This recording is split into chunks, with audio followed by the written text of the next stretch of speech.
നല്ല ഭാഗം പുതിയ എപ്പിസോഡിലേക്ക് സ്വാഗതം.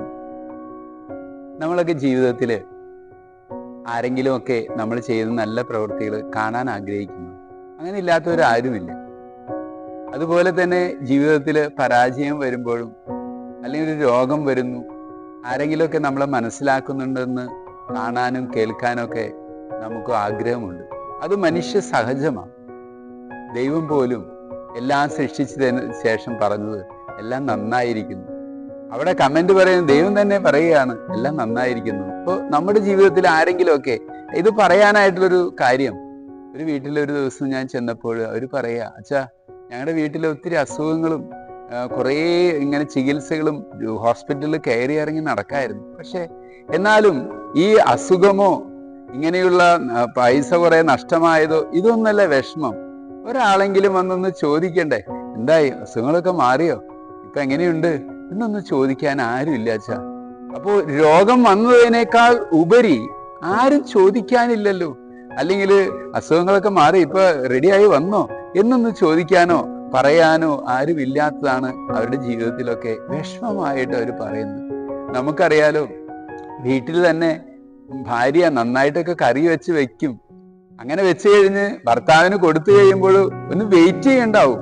കറി നന്നായി എന്നെങ്കിൽ പറയട്ടെ എന്ന് വിചാരിച്ചുകൊണ്ട് എന്തെങ്കിലുമൊക്കെ പറയുന്നുണ്ടോ എന്ന് ആഗ്രഹിക്കുന്നുണ്ടാവും ആ ഭാര്യ.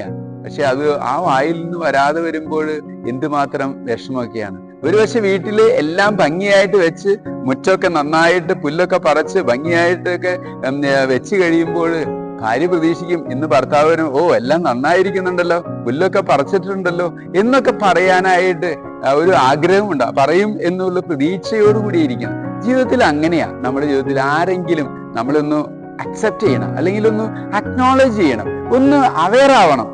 നന്നായിട്ട് ചെയ്തിട്ടുണ്ടല്ലോ, അല്ലെങ്കിൽ രോഗം വരുമ്പോൾ അസുഖങ്ങളൊക്കെ മാറിയല്ലോ എന്നൊക്കെ പറയാനും കേൾക്കാനൊക്കെ ആയിട്ട് ആരെങ്കിലുമൊക്കെ ഉണ്ടാവുന്നത് നല്ലതാ. ഇന്ന് ഞാനൊരു കൊച്ചു മിടുക്കിയെ നിങ്ങൾക്ക് പരിചയപ്പെടുത്തി തരാം. കാരണം ഈ മകളുടെ ഒരു പ്രത്യേകത എന്ന് പറഞ്ഞാൽ, കഴിഞ്ഞ 7 വർഷമായിട്ട് ഞാൻ കാരുകുന്ന് സെന്റ് ജോസഫ് ഇടവകയിലെ വികാരിയായിട്ട് സേവനമനുഷ്ഠിക്കുക. അന്ന് തുടങ്ങി ഞാൻ പ്രത്യേകമായിട്ട് ശ്രദ്ധിക്കുന്ന ഒരു മകളുണ്ട്. ആൽഷ എന്നാണ് ആ കൊച്ചു മകളുടെ പേര്. ആ മകളുടെ ഒരു സാക്ഷി നമുക്ക് കേൾക്കാം. അപ്പോൾ ആ മകള് 7 വർഷമായിട്ട് ദേവാലയത്തിൽ എല്ലാ ദിവസവും മുടങ്ങാതെ തന്നെ ദേവാലയത്തില് 6:30-ക്കുള്ള ദിവ്യബലിയിൽ പങ്കെടുക്കുന്ന ഒരു കൊച്ച. അമ്മയുമായിട്ടാണ് വരുന്നത്. ആ കൊച്ചു മകളുടെ സാക്ഷ്യം നമുക്കൊന്ന് കേൾക്കാം. ഇന്ന് ഒരു കൊച്ചു മിടുക്കിയെ ഞാൻ പരിചയപ്പെടുത്താനായിട്ട് ആഗ്രഹിക്കുക. ആൽഷ അഗസ്റ്റിൻ എടശ്ശേരി, കാരുകുന്ന ഇടവകയിലെ ഒരു മകളാണ്, കൊച്ചു മകളാണ്. ഇപ്പോൾ 12ാം ക്ലാസ്സിൽ പരീക്ഷ എഴുതാനായിട്ട് പോകുന്നു. തീർച്ചയായിട്ടും ഈ അവസരത്തിലെ കൊച്ചുമിടുക്കിയെ കഴിഞ്ഞ 7 വർഷമായിട്ട് ഞാൻ കാണുന്നു. എല്ലാ ദിവസവും ദിവ്യബലിയിൽ പങ്കെടുക്കുന്ന ഒരു കൊച്ചുമിടുക്കി. അപ്പോൾ തീർച്ചയായിട്ടും ഞാൻ ഇടവകയിൽ ഒത്തിരി 152 കുട്ടികൾ ഇവിടെ ഉണ്ട്. അതിൽ ഈ ഒരു മിടുക്കി മാത്രം എല്ലാ ദിവസവും പള്ളിയിൽ, ഈ കഴിഞ്ഞ 7 വർഷം ഞാൻ കണ്ടുകൊണ്ടിരിക്കുന്നതാണ്. അമ്മയും മകളുമായിട്ട് ഓടി ഓടി വന്ന്, ജോലി ഉള്ളവരാണ്, അമ്മ ജോലിക്ക് പോകുന്നുണ്ട്, എന്നാലും ഈ കൊച്ചു മിടുക്കിയെയും കൊണ്ട് ഇങ്ങനെ വരുന്നുണ്ട്. അത് തന്നെ പലപ്പോഴും അത്ഭുതപ്പെടുത്തുന്നുണ്ട്. അതുകൊണ്ട് ഈ കൊച്ചു മിടുക്കിയെ ഒന്ന് പരിചയപ്പെടുത്തി ആ കൊച്ചുമകൾ എന്തുകൊണ്ട് ഇങ്ങനെ ദേവാലയത്തിൽ എല്ലാ ദിവസവും ദിവ്യബലിയിൽ പങ്കെടുക്കുന്നതെന്ന് ചോദിച്ചറിയാനായിട്ടൊരു എൻ്റെ ഒരു പരിശ്രമമാണ്. ആൽഷ, ഈ കഴിഞ്ഞ 7 വർഷമായി ഞാൻ കാണുന്നു നീ എല്ലാ ദിവസവും രാവിലെ ദിവ്യബലിക്ക് ഓടി വരുന്നത് കാണാം. നിന്നെ ഇതിന് പ്രേരിപ്പിക്കുന്നത് എന്താണ് ഇങ്ങനെ വരാനൊക്കെ ആയിട്ട്? അത് എൻ്റെ അമ്മയാണ് എന്നെ ആദ്യം കൊണ്ടുവന്നിരുന്നത്. ഇപ്പം എനിക്ക് കുർബാനയ്ക്ക് വരാണ്ട് വേറൊരു പരിപാടിക്കും വരാണ്ടിരുന്നതിന് ഒരു പരിപാടിക്കും പോകാനും ഒന്നും ഒരു താല്പര്യം ഉണ്ടാവില്ല. ഭയങ്കര ഇതായിരിക്കുള്ളൂ, ഭയങ്കര മൂഡ് ഓഫ് ഒക്കെ ആയിരിക്കുള്ളൂ കുർബാന കണ്ടില്ലെങ്കിൽ അന്നത്തെ ദിവസം. അപ്പം നീ പറയുന്നത് അമ്മയാണ് ആദ്യം എഴുന്നേൽപ്പിച്ച് വിളിച്ച് കൊണ്ടുവന്ന ആ കാലഘട്ടങ്ങളാണ് ഓർക്കുന്നത്. ഈ കഴിഞ്ഞ 7 വർഷമായിട്ട് ഞാൻ കാണുന്നു. അപ്പോൾ ഇപ്പോൾ ഈ ദിവ്യബലിയിൽ ഇങ്ങനെ പങ്കെടുക്കുമ്പോൾ നിന്റെ മനസ്സിൽ എന്താണ് എല്ലാ ദിവസവും വന്ന് പങ്കെടുക്കുമ്പോൾ തോന്നുന്നത്? ഭയങ്കര സന്തോഷം തോന്നുന്നുണ്ട്. എന്ന് വെച്ചാൽ ദിവ്യബലി എന്ന് പറഞ്ഞു കഴിഞ്ഞാൽ നമ്മുടെ ജീവിതത്തിലെ ഏറ്റവും വലിയൊരു ഇതാണല്ലോ. അപ്പോൾ കുർബാനയാണ് നമ്മുടെ മെയിനായിട്ടും വേണ്ടത് നമുക്ക്. അപ്പോൾ ദിവ്യബലിയാണ് ജീവിതത്തിലെ ഏറ്റവും വലുത്. അത് പങ്കെടുത്ത് പോകുമ്പോഴും എല്ലാം ഒരു സന്തോഷം തോന്നുന്നു, അല്ലെങ്കിൽ എന്തോ മൂഡ് ഓഫ് പോലെ ഫീൽ ചെയ്യുന്നു അല്ലേ? തീർച്ചയായിട്ടും അതുണ്ടാകട്ടെ. ഇനിയും ഇത് തുടർന്നുകൊണ്ട് പോകണ്ടേ നമുക്ക്? പോണം. ഞാൻ ഈ +2 കഴിഞ്ഞ് എനിക്ക് ഞാൻ പഠിക്കാനായിട്ട് പുറത്തേക്ക് പോവാണെങ്കിലും പരമാവധി ഞാൻ കുർബാനയ്ക്ക് പോകാനായിട്ട്. തീർച്ചയായിട്ടും ആ ഒരു നല്ലൊരു ജനം. അപ്പോൾ തീർച്ചയായിട്ടും ഇങ്ങനെ ദിവ്യബലിയിൽ പങ്കെടുക്കുന്നത് ജീവിതത്തിൻ്റെ ഒരു ഭാഗമായിട്ട് തീർന്നു അല്ലേ? അങ്ങനെ തന്നെ ഒരു ഭാഗമായിട്ട് തീരുന്നു. അപ്പോൾ തീർച്ചയായിട്ടും ഈ ഒരു നല്ല, ഇനി എന്തെങ്കിലും പറയാനുണ്ടോ? പറയാന്ന് പറഞ്ഞു കഴിഞ്ഞാൽ എല്ലാവരും ദിവ്യബലിയിൽ പങ്കെടുക്കാം, പരമാവധി പറ്റണ ദിവസങ്ങളിൽ ദിവ്യബലിക്ക് പങ്കെടുക്കാമെന്നാണ് പറയാം. അപ്പോൾ തീർച്ചയായിട്ടും അൽഷ, വളരെയധികം സന്തോഷമുണ്ട് കേട്ടോ.